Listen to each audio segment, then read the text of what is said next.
Hi, Gajah here. Today is my reminiscent story of a historic building.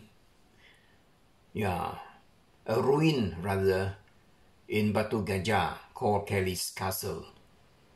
So yeah, very famous building, half completed, and it has attracted a lot of people, tourists and local people alike to come and see the place. Or here's the story.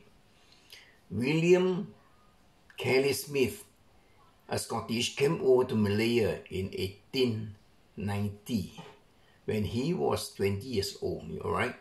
He works as an engineer in a survey company called Charles Alma Baker, and this company was given concessions to clear the forest of 9,000 hectares.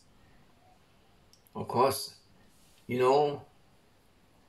Kellie made his fortune. He made a lot of money, and he bought 1,000 acres of land, and he planted rubber, and with the money also he dabbled in the tin industry, so his estate was known as Kellie Quinta estate, and also his tin mines were known as Kellie Quinta mines. Okay, so he made a lot of money from these two ventures, all right, because tin was good, the price was good, and rubber was making its debut, so he made a lot of money. He became very rich, and then he had to go back to England when the mother was go back to Scotland when the mother was dying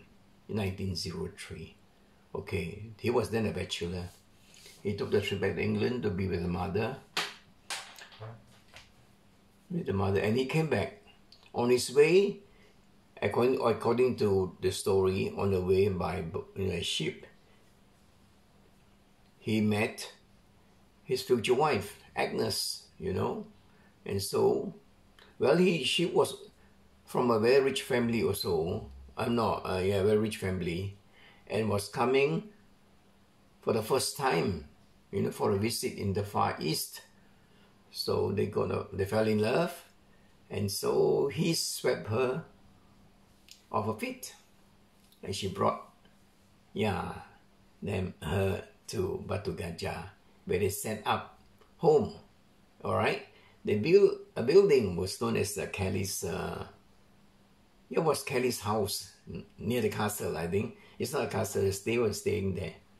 So all right, so Agnes bore him two children, Helen and Anthony. All right, Helen and Anthony. Okay. All right, one boy and one girl. So okay, so he started. He gathered a lot of. He had a lot of money, so he was having this. So in the year 1915.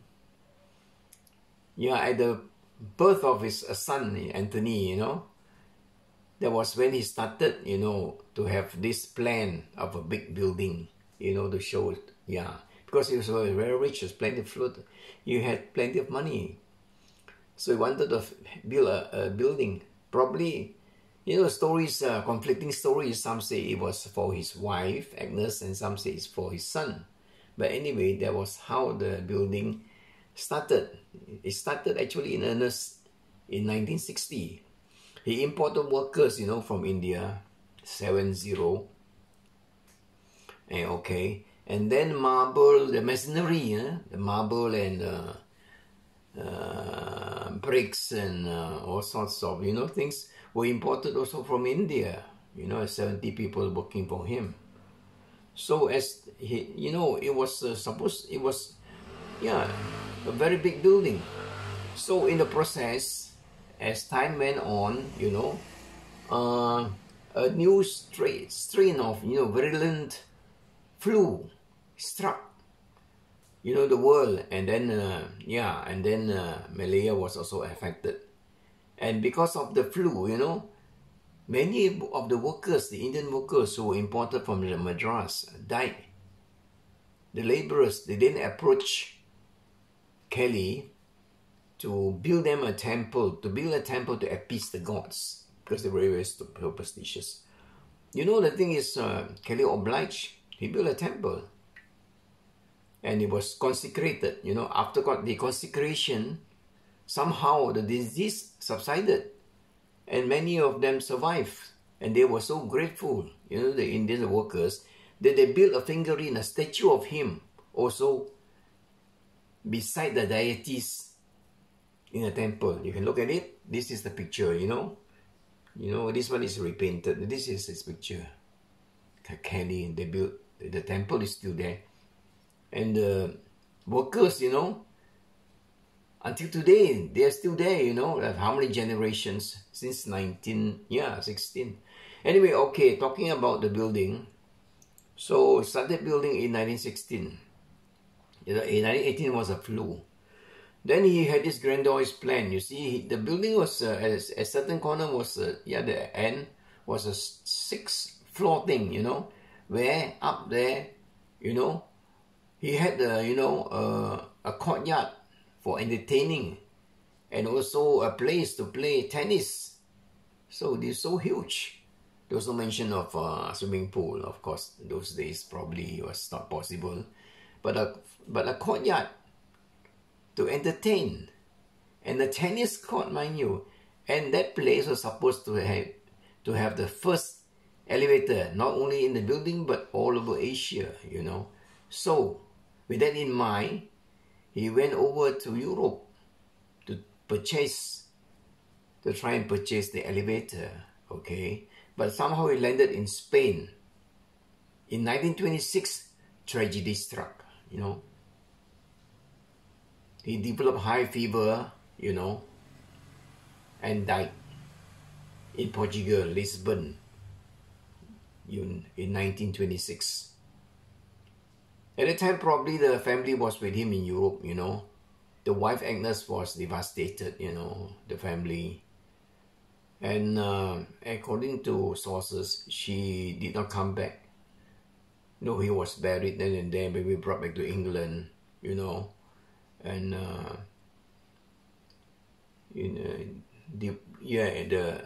the grieving wife then sold everything, lock, stock and barrel, to another company. There was Harrison's and Crossfield.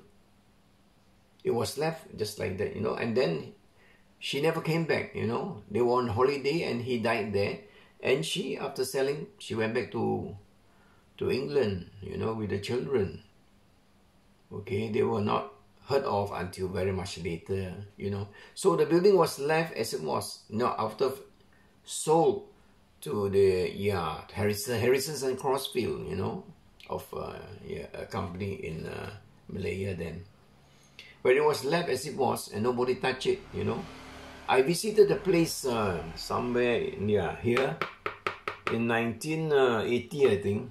The thing was, you know, was not spruced up. It was left as it was, you know. So, but it was, of course, they have, the place was clean, you know, that's all. But debris all over the place. You could even pick up any of the, you know, the fixtures, you know, of course, steel and whatever. No, not carvings, but those kind of, you know, masonry. You can even take it, you know, and there was nobody to stop you. So it became a favorite haunt of these drug addicts.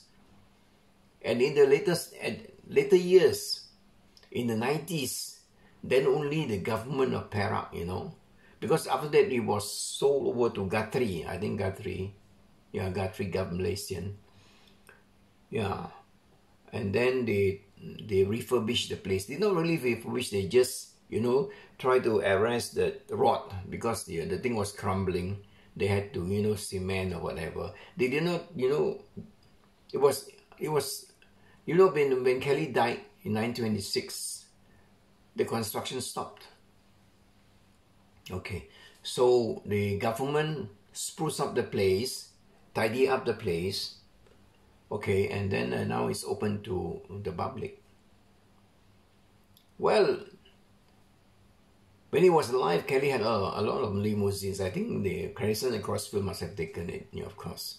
It seems there was a tunnel also from the castle leading underground through the river, under the river, the stream, the brook. Sungai Raya, that's right, Sungai Raya, that flows into the Kinta River. And then this is just a small brook.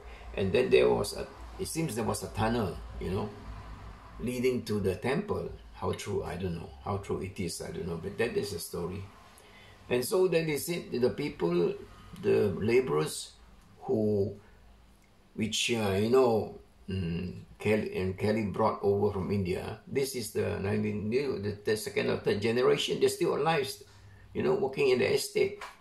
This is the third generation. Still there, you can see them, And it seems also his grandson, great-grandson, that is son of Anthony and great-grandson of Kellie, visited the place and showed some photographs. I have some photographs I've seen from the, but it's not here with me, some of the photographs. And she also showed the Malaysian, those people. Because when he was here, he had a lot of cars. There were some pictures, that the great-grandson showed to the reporters when they came. I think recently with the great-grandson of, and the son of Anthony, his son, Kellie's son died in the war, right? During the Second World War of 939-945. At 27 years old, he was killed, in the campaign, in the line of duty, and he had a son. So the son came, visited this place. All right. Excuse me, have a drink. So that's the story of Kellie. Kellie's Castle. If you go to Wat Gajah, you see it. It's a beautiful place. It's such a sprawling complex. So Kellie, why it was a folly? Because he was not having too much money at that time. He had to sell.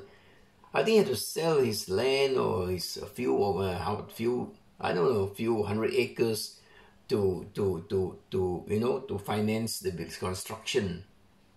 construction of the building, because of the epidemic, and so many things happened. So he was not doing very well, financially. Okay, he was still well to do. So that's why they say then they had to go, run helter-skelter to get so many things done. So it was half completed.